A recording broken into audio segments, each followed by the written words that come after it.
Stéphane, bonjour. Bonjour Vincent. Alors, la grande question tout de même, c'est de savoir si le cycle de croissance que connaissent les États-Unis, parce qu'il est toujours en cours, ce cycle, il est extraordinairement long, on va y revenir, touche à sa fin. Alors, quand je dis qu'il est extraordinairement long, c'est un des 3 plus importants jamais connus.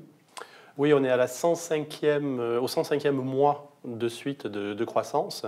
Donc on va bientôt doubler le deuxième cycle le plus long depuis la Seconde Guerre mondiale. Effectivement, la durée est anormalement longue. On a commencé en 2009 en fait à rebondir et depuis, il n'y a pas eu de crise. Le plus long qu'on ait jamais connu, il est à 119. Hein. Oui, donc on n'est pas très très loin, mais il faut une bonne année encore. On n'y est pas. Alors quand ça dure, évidemment, on se rapproche de la fin. Et certains commencent à se dire que la fin est imminente. Vous y croyez ou pas ? Alors, le premier point, c'est que si vous regardez le graphique que je vous ai fait passer, la durée des cycles est totalement différente d'un cycle à l'autre. Donc, on ne peut pas tirer de conclusion aussi simple et dire, voilà, il y a tant de mois, donc on est proche de la fin. Il y a des cycles très très courts, il y a des cycles très très longs. Donc ça, c'est le premier point. Par contre, ce qui est vrai, c'est qu'on commence à voir au niveau économique des signes de surchauffe, des signes de fin de cycle. Et il ne vous a certainement pas échappé que le marché a été un petit peu plus nerveux depuis le début de l'année par rapport à l'année dernière. Or, la bourse anticipe généralement. Donc le retour de cette volatilité, qui traduit une forme de nervosité, ne signifie-t-il pas que la bourse anticipe justement le retournement du cycle ? Alors c'est le sujet de l'étude qu'on a fait. Typiquement, vous avez des économistes qui font un scénario et qui, en fonction de ces scénarios, disent voilà comment la bourse devrait évoluer. Nous, on a fait l'inverse. On a demandé à la bourse, en fonction du scénario actuel pricé par la bourse, quelle est la probabilité qu'on ait une récession. Et en fait, quand vous faites ça, effectivement, il y a plus de nervosité, mais ce n'est pas vraiment une bourse ou des marchés qui vous disent on va en récession. Et en fait, on trouve des probabilités de récession qui restent extrêmement faibles si on croit le marché. Alors justement, on va rentrer un peu dans le détail parce que le marché, c'est bien beau, mais vous avez regardé plusieurs indicateurs. Alors, il y en a un que les économistes surveillent de près et vous allez un peu nous expliquer pourquoi, parce que quand on n'appartient pas au sérail, eh bien, ça reste un peu nébuleux, un peu obscur, un peu sibyllin. C'est la courbe des taux. Alors, la courbe des taux, vous avez plusieurs taux d'intérêt à différentes maturités. Donc, vous avez le 1 an, le 2 ans, ça peut aller jusqu'aux 50 ans. En général, 2 ans, c'est la durée de l'emprunt. Voilà. Ou 10 ans, ou 30 ans. Voilà. Et donc, on compare en général le 2 ans et le 10 ans. Pourquoi ? Parce que le 10 ans est assez stable, parce qu'il doit être stable sur tout le cycle. Par contre, le 2 ans va bouger avec la politique monétaire. Quand le 2 ans monte beaucoup, ça veut dire que la Banque centrale est en train de mettre en place une politique qui est agressive pour ralentir l'économie, et donc qu'on est en fin de cycle. Alors qu'en début de cycle, la Banque centrale a des taux extrêmement bas, et donc la courbe est beaucoup plus pentue, c'est-à-dire que le 10 ans est beaucoup plus élevé que le 2 ans. Oui, parce que normalement, le 10 ans est plus élevé que le 2 ans. Oui, c'est le cas 90% du temps, même un petit peu plus. Donc, si je reprends bien votre idée, on a donc une courbe des taux avec un 10 ans qui surplombe le 2 ans. Oui. La Banque centrale remonte ses taux d'intérêt parce que le cycle progresse et donc on a des tensions inflationnistes généralement. Tout à fait. Donc, elle monte ses taux et au moment où la courbe s'aplatit, ça veut dire qu'on est proche de la fin de cycle. C'est souvent le cas, effectivement. Et donc, nous, ce qu'on a regardé, c'est, sachant comment est la courbe à l'heure actuelle, quelle est la probabilité implicite pricée par le marché qu'on ait une récession à 1 an. Le verdict ? 10% à peu près.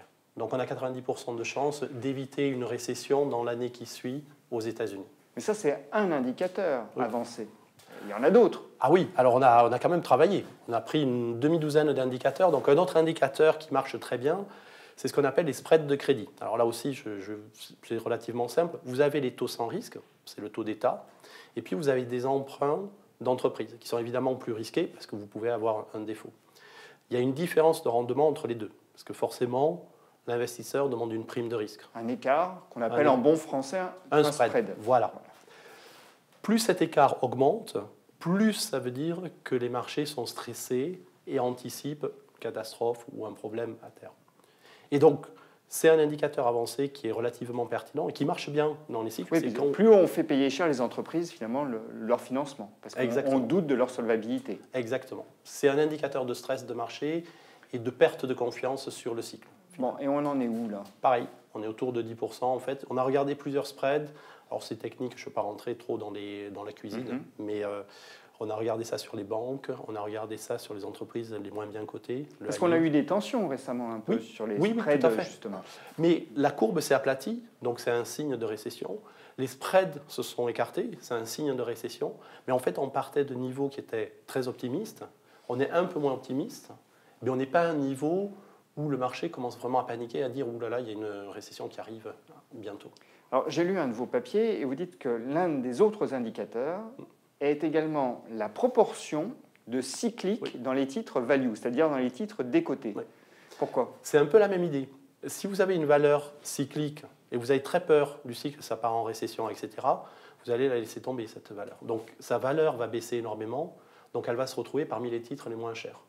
Si vous êtes euphorique, si vous vous dites le cycle est fantastique, ça va croître, etc., au contraire, ces valeurs cycliques vont devenir très très chères parce que c'est celles qui vont bénéficier le plus.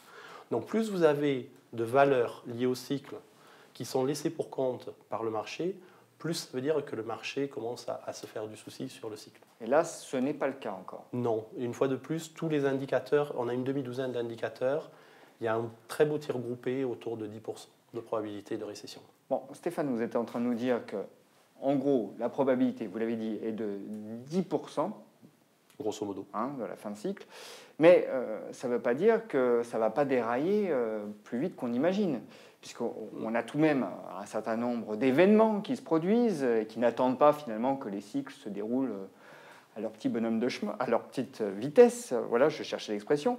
On en a déjà parlé, il me semble, des tensions commerciales sino-américaines qui s'enveniment un petit peu. Ça, c'est susceptible de faire progresser, enfin, de faire dérailler le cycle beaucoup plus vite qu'il ne devrait.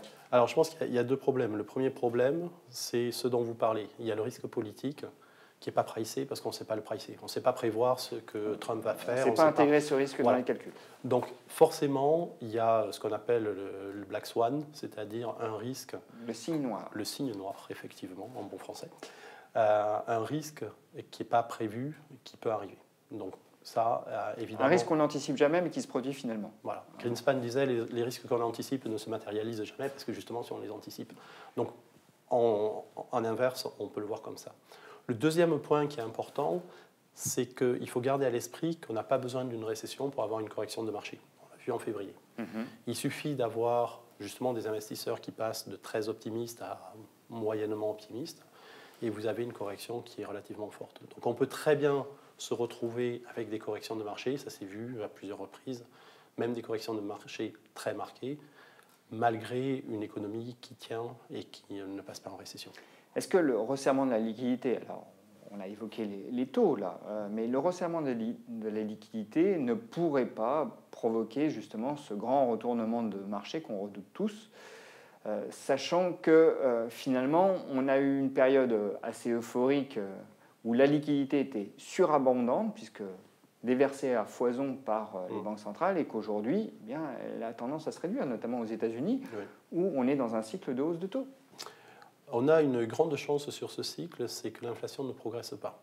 Donc ça veut dire que les banques centrales ont le temps, elles normalisent leur politique très lentement, elles passent le temps à l'expliquer au marché, et donc tout ça se fait petit à petit, relativement calmement. Par contre, c'est vrai qu'on commence à avoir des tensions. Il y a le Libor, par exemple, qui a un taux de financement pour les entreprises qui a énormément progressé. Pourquoi ? Parce qu'on commence à avoir des pénuries de liquidités sur certains marchés.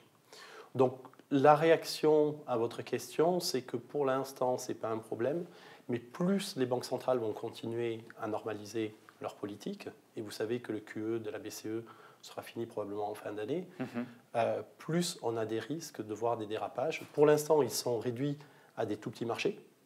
Il n'y a pas de contamination, c'est comme des petits châteaux de cartes qui s'effondrent, mais il n'y a pas le gros château de cartes qui s'effondre. Mais effectivement, plus on progresse dans le cycle, et plus les banques centrales normalisent, plus cette crainte deviendra importante. Donc, hormis événements exogènes, toujours possible, signe noir, aujourd'hui, on n'a pas une probabilité de retournement du cycle imminent. Non. On est bien d'accord.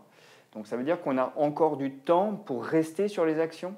A priori, oui, je vais remettre ma casquette d'économiste. Si vous regardez dans le monde, les États-Unis vont bien, l'Europe va bien, l'Asie va bien. Si vous regardez par secteur, on crée énormément d'emplois aux États-Unis et en Europe, donc on crée des salaires, donc la consommation va bien. L'investissement est en train de repartir, le commerce international va bien. Donc on a un peu l'impression que, quel que soit le cylindre qu'on regarde du moteur, il fonctionne bien. Et donc, pour revenir à ce que vous disiez avant, je pense que la charge de la preuve est sur les bears, les négatifs. Il faut qu'il y ait un choc extérieur, ça peut toujours arriver, hein, mais il faut qu'il y ait un choc extérieur pour nous pousser en récession. La tendance naturelle de l'économie, c'est une croissance qui reste sur des niveaux corrects, au moins à un horizon de 1 an. Donc on n'est pas encore au bout de l'histoire. Tout à fait. Stéphane, merci. Merci.